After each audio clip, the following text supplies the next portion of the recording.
Hilo ni sawa. Rudi kule, haitachukua muda mrefu sana. Unaona, haitachukua muda mrefu sana, watarudi moja kwa moja tena. Unajua, wakati mmoja katika Nuhu safina, mahali pa usalama Nuhu, mafuriko makubwa yalikuja, na hivyo basi Nuhu akamfungulia kunguru atoke safinani, naye akaenda tu akilia na kuangalia kila mahali. Mbona aliridhika, maana alikuwa mla mizoga tangu mwanzo. Angeruka kutoka kwenye maskini mzoga mmoja uliokufa na kulijaza tumbo lake kwa nyumbu huyu, kisha aende kule kwenye maskini kondoo huyu na kulijaza tumbo naye, na kadhalika, ambako kulikuwa na kila namna ya mizoga mifu imesambaa kila mahali. Kwa hiyo kunguru ataketi tu chini pale na kulialia, jamani, nina yubile nikiwa peke yangu kabisa, akilialia tu. Lakini wakati walipomfungulia maskini yule, huwa alikuwa wa asili nyingine. Uvundo huo yeye asingeweza kuvumilia. Mbona huwa hana nyongo yoyote? Ndiye ndege pekee asiyekuwa na nyongo, asingeweza kumeng'enya. Kwa hiyo jambo pekee angaliweza kufanya ni kurudi moja kwa moja kwenye safina na kubisha mlango. Nenda tu mahali popote utakapo. Jambo pekee ninalokuomba ufanye ni uingie tu kwenye ule ufalme, nami najua utakako kwenda utaweza kuyavumilia tena. Ndugu, utasema, nimevuka mstari wa utengano, nimeuacha ulimwengu huu nyuma. Naam Bwana, hakika ndivyo ilivyo. Lo, walikuwa wamekusanyika kwenye chumba cha juu, wote wakiomba katika jina lake. Walibatizwa kwa Roho Mtakatifu na nguvu za utumishi zikaja. Sasa yale aliyowafanyia siku hiyo atakufanyia yayo hayo. Nina furaha sana kwamba ninaweza kusema mimi ni mmoja wao. Na wewe je, mmoja wao? Mimi ni mmoja wao. Nina furaha sana kwamba ninaweza kusema mmoja wao. Haleluya, mmoja wao. Mimi ni mmoja wao. Nina furaha sana kwamba ninaweza kusema mimi ni mmoja wao. Ni wangapi wana furaha kwa ajili ya hiyo usiku wa leo? Lo, jamani, njoo ndugu yangu, tafuta baraka hii itakayosafisha moyo wako kutokana na dhambi, itakayofanya kengele za shangwe zianze kulia, na itaendelea kuiwasha moto nafsi yako. Lo, unawaka moyoni mwangu sasa. Jina lake litukuzwe. Nina furaha sana kwamba ninaweza kusema mmoja wao. Mimi ni mmoja wao. Mimi ni mmoja wao. Nina furaha sana kwamba ninaweza kusema mmoja wao. Haleluya, mmoja wao. Mimi ni mmoja wao. Nina furaha sana kwamba ninaweza kusema mimi ni mmoja wao. Sasa wakati tukiimba kifungu hiki kingine, ninawatakeni mpeane mikono kama mfanyavyo kila usiku. Wamethodisti wote na Wabaptisti na Wapresbiteri, peaneni mikono moja na mwenzake, na hata moyo wa kirafiki vya kutosha kutafuna chingamu ya mmoja kwa mwingine mkiweza. Sasa iweni wa kirafiki sana sana, mkiwa wachangamfu wakati tukiuimba. Mimi ni mmoja wao, mmoja wao. Nina furaha sana kwamba ninaweza kusema mimi ni mmoja wao, mmoja wao, mmoja wao. Nina furaha sana kwamba ninaweza kusema mimi ni mmoja wao. Ingawa huenda watu hawa wasielimike wakawa wala kujivunia sifa za ulimwengu, wote wamepokea Pentekoste yao wakabatizwa katika jina la Yesu, nao wanatangaza sasa kwa mbali na kwa upana, nguvu zake zingali ni zile zile. Nina furaha sana kwamba ninaweza kusema sasa, hebu tuimbe kweli. Lo, mmoja wao, mmoja wao. Nina furaha sana kwamba ninaweza kusema mmoja wao. Haleluya, mmoja wao, mmoja wao. Nina furaha sana kwamba ninaweza kusema mimi ni mmoja wao. Ungekuwa radhi kuwa mfia imani kwa ajili yake pamoja na Wasimirna? Kama ikifikia mahali ambapo ilikubidi kukabiliana na mauti ama kuikana, ungekabiliana nayo? Naam Bwana. Mungu, ingekuwa ni furaha. Naam Bwana. Hivyo ndivyo ninavyotaka kwenda moja kwa moja mimbarani. Hiyo ni kweli, nilifikiri niliipata, nao walikuwa wataipata huko Jerumani hapa sio muda mrefu uliopita. Lo, walikuwa wakitaka kunipiga risasi kwa darubini ya usiku, nao askari wa Kijerumani upesi wakanizunguka na kunishikilia nyuma namna hiyo. Nikawazia lingekuwa ni jambo zuri jinsi gani kumfia bwana wangu papa hapa udumani. Lo jamani, ni jambo zuri jinsi gani! Vema, hebu niwaimbie wimbo mdogo, sivyo? Je, mna wakati kwa ajili ya wimbo mdogo sana? Vema.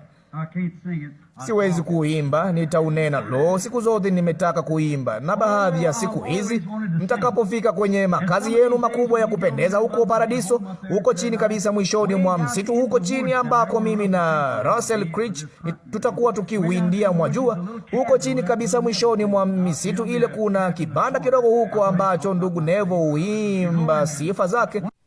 Nijengee kibanda pembeni. Nilifikiri alikuwa akizungumza juu ya makazi yangu katika nchi ya utukufu. Moja asubuhi hizi mtakapotoka mwingie kwenye baraza le kubwa huko ng'ambo na kuangalia huku na huku namna hiyo, huko mbali sana pembeni, mkimsikia mtu fulani akiimba neema ya ajabu jinsi inavyosikika tamu iliyomwokoa mwovu kama mimi, mseme vema, Mungu abarikiwe, maskini ndugu Branham alifaulu. Huyo hapo ninamsikia amesimama kule sasa hivi akiimba neema ya ajabu. Itakuwa ni neema ya ajabu iliyonileta kule, hiyo ni kweli.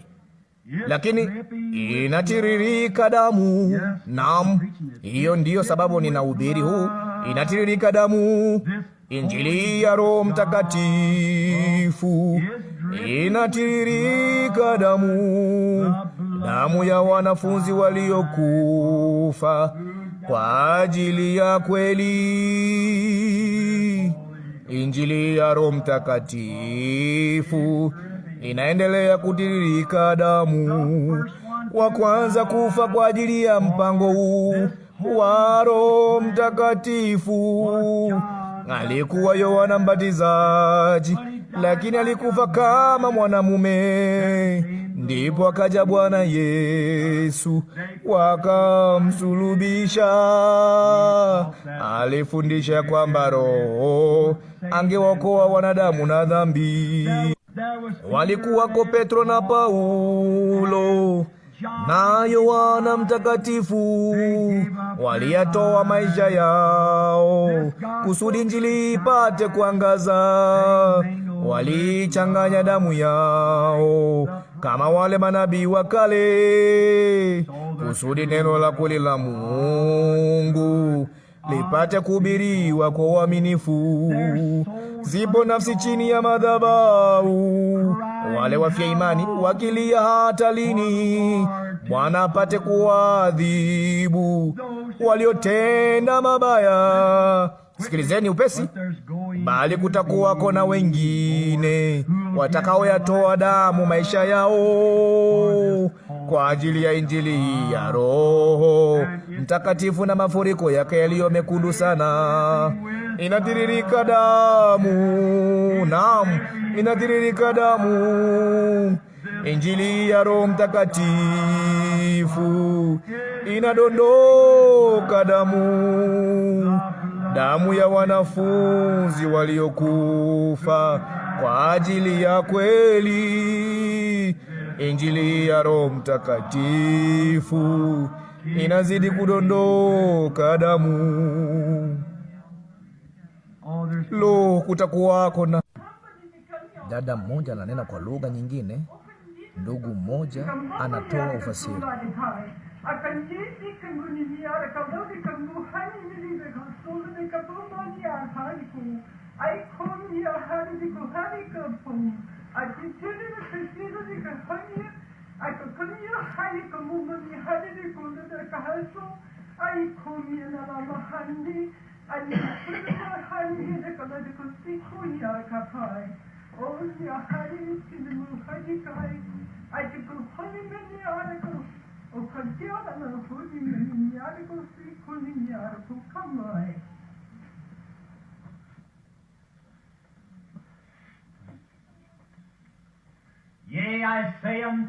Naam, nasema nanyi enyi watu wangu, kama vile mtumishi wa Mungu aliye hai alivyowaletea neno lake usiku wa leo.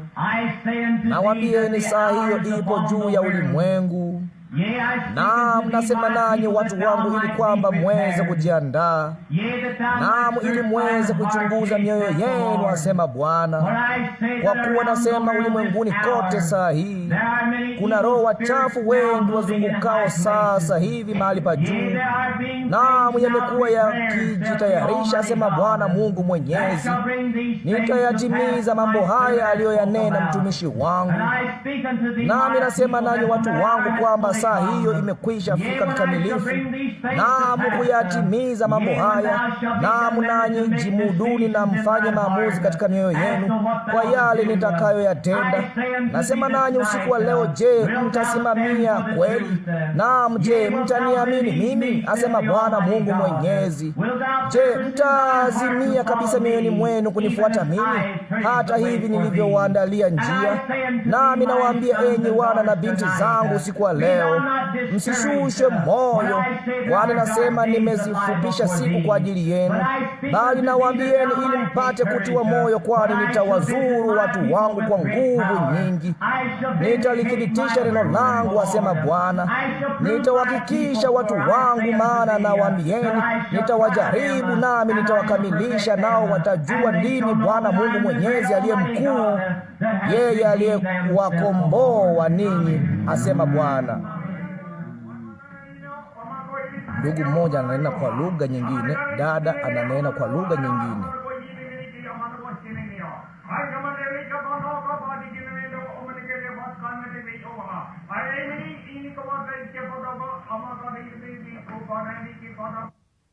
Sehemu tupu kwenye kanda.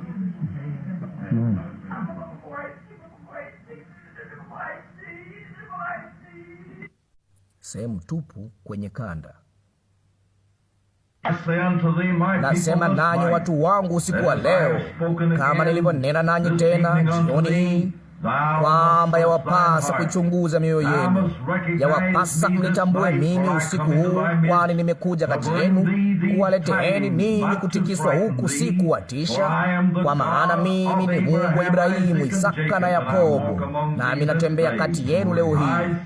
Nawaambieni enyi watu wangu, kwamba muwe na imani ya kung'ang'ania, muyaweke kando haya mambo ya kupendeza na hisi hizi kwa mateso ya kibinafsi, ili kwamba mweke mioyo kwa Mungu wenu.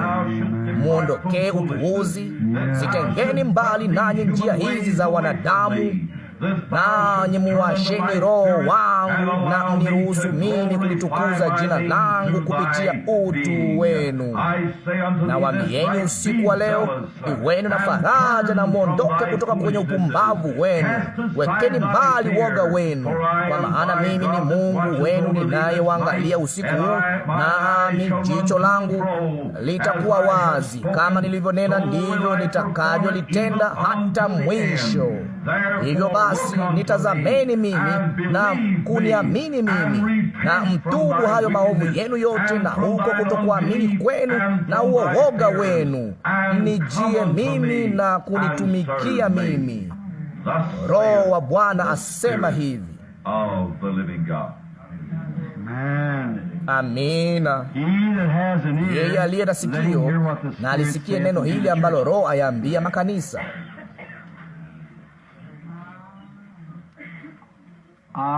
Na mpenda.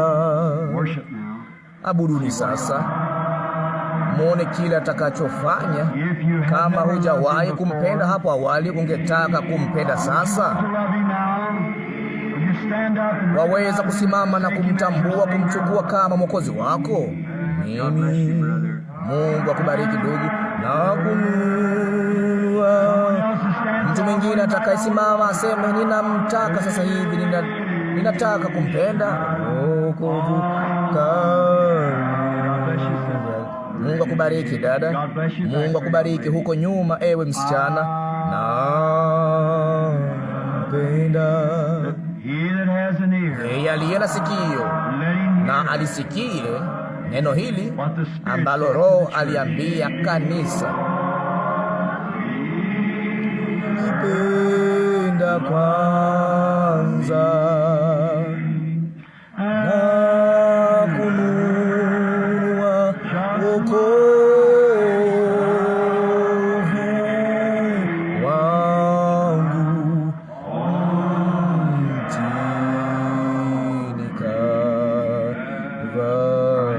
Baba yetu wa mbinguni, unapowaona hawa watatu wamesimama kwa miguu yao, Mungu, na kuomba uwarehemu, uliye wa milele, na uwape msamaha wa kila dhambi na wokovu, Roho Mtakatifu maishani mwao, wasije wakaguswa na mauti ya pili.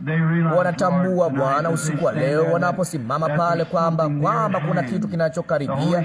Roho Mtakatifu ametoa onyo, kumwona Roho wa Mungu akishuka miongoni mwa watu, kumwona akitenda kazi kulingana na kabisa na Maandiko. Jumbe tatu tu kisha kumalizia. Mungu, ujumbe kwa kila mmoja. Sasa Baba, tunakuomba wewe uturehemu, jalia Roho huyo wa thamani akae miongoni mwetu, jalia tumheshimu. Mungu, tujalie wachukue watu hawa chini ya ulinzi wako Baba. Hao ni matunda ya ujumbe huu usiku wa leo, na wa ujumbe kutoka kwa Roho Mtakatifu ulionenwa miongoni mwetu. Nasi tunaomba Baba Mungu ya kwamba wewe utakuwa pamoja nao siku zote za maisha yao. Pia jalia katika ulimwengu usio na mwisho, jalia tukutane nao kule, wameokolewa kwa damu ya neema ya Kristo. Tunawatoa kwako sasa Baba, wajaze na Roho wako Mtakatifu, kwa kuwa tunaomba katika jina la Yesu. Amina. Mungu awabariki ndugu zangu. Yeyote aliye karibu na hao watu wanaosimama wa Kristo, wapeni mikono wanapoketi chini, wapeni, watakieni baraka za Mungu. Mmeona vile Roho Mtakatifu alivyo mtiifu, jinsi anavyolifanya mwishoni kabisa. Mmeona Biblia ilisema, na hao wanaonena kwa lugha wawe wawili wawili, ama sio, si zaidi ya watatu. Mnaona huo ujumbe sio wakati nilipokuwa nikizungumza, ni baada ya kuisha. Hivyo ndivyo inavyopaswa kuwa, kila mtu akiwa na uchaji sana na kusikiliza yale Roho asemayo. Ndipo ilikuwaje? Wenye dhambi walisimama kutubu. Wazia, Roho Mtakatifu mwenyewe sio kulifanya, hata kupitia neno amekuja na kudhihirisha. Ninawajua baadhi ya hawa watu wanaonena kwa lugha. Ninawajua hao wote watatu walionena nami, na najua wale waliotoa fasiri. Ninajua maisha yao hayana dhambi mbele za Mungu. Ndugu Nevo hapa, mchungaji wetu, mhudumu wa Kimethodisti, huyo ni mhudumu wa Kimethodisti anayeketi hapa, alimpokea Roho Mtakatifu. Juni huku ndugu Jackson, mhudumu mwingine wa Kimethodisti, alimpokea Roho Mtakatifu. Hiyo ni kweli, akiwa na karama ya lugha na kufasiri. Na mnaona jinsi tumeliweka kanisa, kila mmoja ni mwenye kicho, Mungu akinena. Mnaona jinsi anavyonena kulingana na Biblia hasa. Moja, ujumbe usipotokea vizuri tu, yeye anaunena tena, bali hata nena zaidi ya mara tatu. Mnaona kulingana na maandiko pale, mnaona yeye atautoa ujumbe huo, kamwe hautatanishi, kwa kuwa roho ya manabii humtii nabii. Kila kitu kinasikiliza na ni kimya. Sasa hivyo ndivyo kanisa linavyopaswa kuwa katika utaratibu. Sasa kwenu watu ambao huenda mko hapa kutoka nje, ambao mmenisikia nilisema hivyo, ndivyo inavyopaswa kuwa. Mnaona ujumbe unatolewa, mnaona matokeo yake inatendeka papo hapo. Jambo fulani hutukia, kama tu utambuzi ama roho nyingine yoyote. Yeye si ni waajabu? Nina furaha sana kujua ya kwamba jambo hilo lililoagizwa na Mtakatifu Paulo papa hapa halijafifia kufikia papa hapa, ingali ni jambo lile lile. Nina furaha sana, ninaweza kusema mimi ni mmoja wao. Nawe je? Vema. Sasa kesho usiku saa 1 tunauchukua wakati wa Laodikia, na huo ni wakati wa kufunga ndoa. Ninawatakeni mje kama mnaweza. Nilichelewa kidogo tu usiku wa leo kwa sababu labda ya Roho Mtakatifu akinena na kadhalika, ila bado kungali ni mapema. Ni kama saa 3 na dakika 20 tu, na mara nyingi niko hapa saa 4 ama 5. Kwa hiyo ni mapema sana hapa. Kwa hiyo mnaufurahia ujumbe wa Bwana kweli? Mnaufurahia? Unailisha nafsi yenu. Mungu awabariki watoto wangu. Mnajua ninawapenda kwa moyo wangu wote, na wakati mwingine, wakati Roho anaponishika ukata zote. Hivyo ndivyo neno lilivyo, ni kali kama upanga wenye makali kuwili, linakata likija, likienda ndani, nje, kila njia. Lakini hilo ndilo linalotutahiri. Tohara hukatia tu mbali nyama ya ziada, mambo tusiyopaswa kuwa nayo. Sasa ninawatakeni muone, je, mlimsikia Roho kwenye ufasiri usiku wa leo? Komesheni ujinga huo. Hilo hutahirisha. Iweni waaminifu. Sisi sote huenda kombo, bali Mungu anajua jinsi ya kutunyoa bamba, sivyo? Yeye hakika anajua. Ninashukuru kwa ajili ya hilo. Nanyi je? Je, wewe ndiye maskini yule mpiga piano hapa? Sioni hivi Tedi, simuoni hapa mahali popote. Ni huyu? Vema dada, tafadhali. Huyo ni binti yako ndugu Dalton, mkweo. Vema, maskini msichana mzuri sana. Ninashukuru sana kwamba wewe ni Mkristo. Vema, maskini, wimbo wetu wa kupumkana ni upi? Hebu tujaribu mmoja kabla tu hatujaimba. Sasa hebu kidogo, dada, kabla hatujaimba, peleka jina la Yesu kokote uendako. Ni wangapi wanaojua msisahau maombi ya familia? Ni wangapi wanaoomba katika familia yenu maombi yenu ya familia? Lo, hilo ni zuri. Hebu tujaribu mara moja, kama tu siku za kale. Sasa msisahau maombi ya familia. Yesu anataka kukutana nanyi pale. Yeye atachukua kila tatizo lenu. Lo, msisahau maombi ya familia. Mnaupenda huo? Hebu tujaribu tena. Msisahau maombi ya familia. Yesu anataka kukutana nanyi pale. Mna miadi sasa. Yeye atachukua kila tatizo lenu. Lo, msisahau maombi ya familia. Dada mmoja anasema, ndugu Branham, unaweza kusema jambo fulani? Hakika unaweza dada. Huyo dada anaanza kuzungumza, sehemu tupu kwenye kanda. Dada Nash, hilo ni zuri sana. Lo, kama mtanini tu, kama tukiamini wala kamwe tusitilie shaka, yeye hakika atatufanikisha. Mpeleke tu Bwana mzigo wako na uache pale. Iache pale, iache pale. Mpeleke Bwana mzigo wako na uache pale. Kama tukiamini wala kamwe tusitilie shaka, hakika atatufanikisha. Mpeleke Bwana mizigo yako na uiache pale. Hivi hamzipendi hizo nyimbo za kale?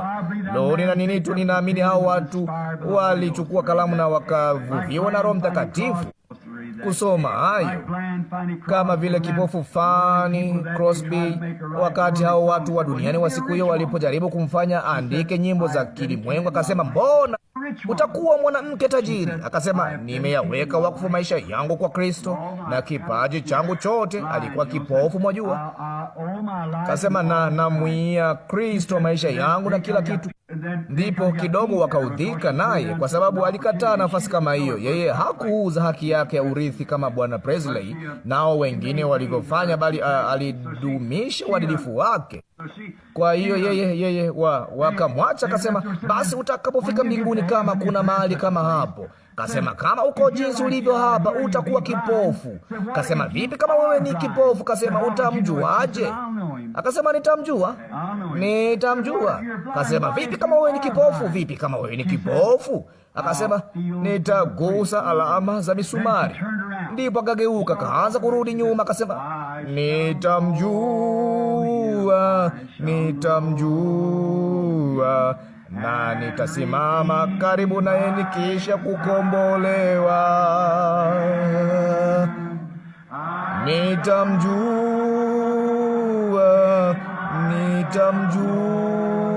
Nitamjua kwa alama za misumari mkononi mwake. Yesu wangu, pamoja na hayo majeraha 5 ya thamani, ukitokwa na damu kwa ajili yangu huko, ningewezaje kumkana mtu huyo wa thamani? Acha nife, hebu niende, hebu nipitie njia ya chochote kile, bali kama usiache nimkane huyo mtu wa thamani anayetokwa na damu huko, aliyekufa kwa ajili yangu. Naam. Na mnapoondoka usiku wa leo, unataka kupeleka jina la Yesu kokote uendako. Hema dada, naomba tusimame sasa sote pamoja. Jina la Yesu, mtoto wa huzuni na majonzi, nitakupa furaha na faraja, peleka uendako. Jina la thamani, lo, jinsi lilivyo tamu, tumaini la duniani na furaha ya mbinguni. Jina la thamani, lo, tamu jinsi gani! Tumaini la duniani na furaha ya mbinguni. Sasa tunapovinamisha vichwa vyetu na kuimba polepole, tukilinamia jina la Yesu, tukisujudu miguuni pake, tutamvika taji mbinguni kama mfalme wa wafalme, safari yetu itakapokamilika. Jina la thamani, lo, jinsi lilivyo tamu! Tumaini la duniani na furaha ya mbinguni. Jina la thamani, lo, ni tamu jinsi gani! Tumaini la duniani na furaha